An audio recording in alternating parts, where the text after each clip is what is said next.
ভক্তি। ভক্তি এবং নামই সম্বল। ভক্তি ছাড়া কখনো নাম আসে না, নাম ছাড়া কখনো বিশ্বাস আসে না, বিশ্বাস ছাড়া কখনো শ্রদ্ধা আসে না, আর শ্রদ্ধা ছাড়া কখনো মানুষ সত্যি বুঝে এই হতে পারে।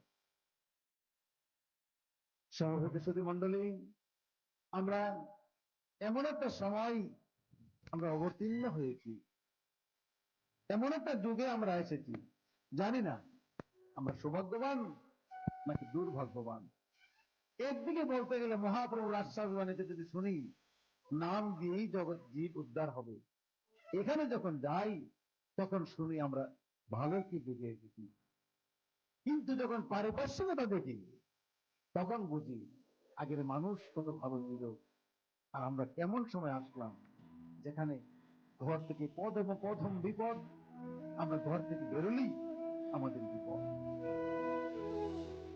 আমাদের বিপদের অন্ত নেই। এই ক্ষেত্রে গেলে দেখি আমরা মহা বিপদের সম্মুখীন। যার জন্যে আমাদেরকে এখন তিনটি জিনিস অবলম্বন করতে হবে। তিনটি জিনিস অবলম্বন ছাড়া আমরা কখনো এই যুগে, এই মুহূর্তে, এই সময়ে আমরা জীবন যুদ্ধে টিকে থাকতে পারবো না। একটা হচ্ছে জ্ঞান, একটা হচ্ছে মান, একটা হচ্ছে ভোগ। যে তিনটা জিনিসের দ্বারা একটি মানুষ সৃষ্টি হয়। যে মানুষের জ্ঞান নাই, আকৃতিতে মানুষ হলেও তাকে প্রকৃত মানুষ বলা চলে না। যে মানুষের মান মর্যাদা সে বুঝে না, সে মানুষ আকৃতিতে মানুষ হতে পারে কিন্তু সে মানুষ না। যে মানুষের হুঁশ নাই, বেহুশের মধ্যে চলে, এই মানুষ আকৃতিতে মানুষ হতে পারে কিন্তু প্রকৃতিতে সে মানুষ নয়। এই জন্যই আমাদের আগেকার মানুষরা বলেছেন মান, জ্ঞান, হুঁশ, এই তিন ছাড়া কখনো মানুষ হতে পারে না। যে মানুষ বুঝে না আমি কোন কাজ করলে আমার মান বাড়বে, যে মানুষ বুঝে না আমার কোন কাজ করলে মান আমার কমবে, এটাকে কি মানুষ বলে?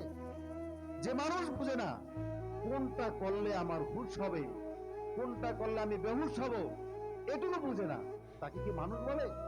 যে মানুষ জ্ঞান নেই, কোনটা খেলে আমার মঙ্গল হবে, কোনটা খেলে আমার অমঙ্গল হবে, কোনটা করলে আমার মানুষে ভালো বলবে, কোনটা করলে আমার মানুষ ভালো বলবে না, এই জ্ঞানটুকু নাই, ওকে তো আকৃতিতে মানুষ হতে পারে, প্রকৃতিতে সে মানুষ হতে পারে না। আমার গুরুদেব স্বামী স্বরূপানন্দ এক জায়গায় বক্তব্য দিচ্ছেন,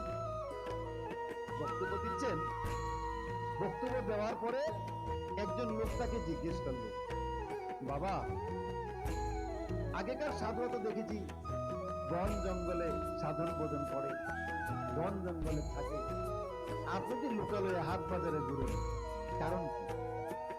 আমার গুরুদেব বলছিলেন, বাবা, প্রাচীন যুগে অবশ্যই সাধু সন্ন্যাসীরা জঙ্গলে থাকতো। কেন জানো? তখনকার সময় পৃথিবীতে মানুষের সংখ্যা ছিল কম, আর পশু পক্ষী কীট পতঙ্গ সংখ্যা ছিল বেশি,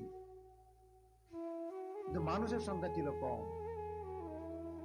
মানুষ জীবন না পেলে, মানুষ দেহ না পেলে, যে কথাটা কিছুক্ষণ আগে আকাশ বলছিলেন যে মানুষ সেই পারে একমাত্র ভগবানকে ডাকতে, পশু পারে না।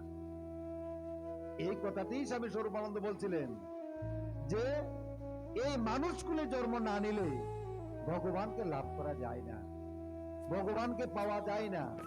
দুর্লভ মনুষ্য জনম, হইবে হইবে জনম, হইবে লক্ষবার, মনুষ্য জনম হইবে না। কোন সাধনার বলে? কে সাধনা করেছিলেন জানি না, কিন্তু তত্ত্বে বলে আমাদের যে পূর্ব ঋষিরা আলিম্বান্ন, বত্রিশ, শাকায়ান, শাকায়াতন, ভরদ্বাজ, এই যে ঋষিরা ছিল, এই ঋষিদের সাধনার ফল আমরা মানব কুলে এসেছি। কেন? আমাদের বাবা, আমাদের মা, আমাদের দাদা, আমাদের ঠাকুরদা, আমাদের বড় বাবা, আমাদের বড় দাদা, তাদের তপস্যা কতটুকু করেছে আমরা ভালো করে জানি না। এটুকু জানি যে আমাদের ঋষিরা, মনের ঋষিরা সেই বন জঙ্গলে যে সাধনা করেছিলেন, তাদের সাধনার গুণে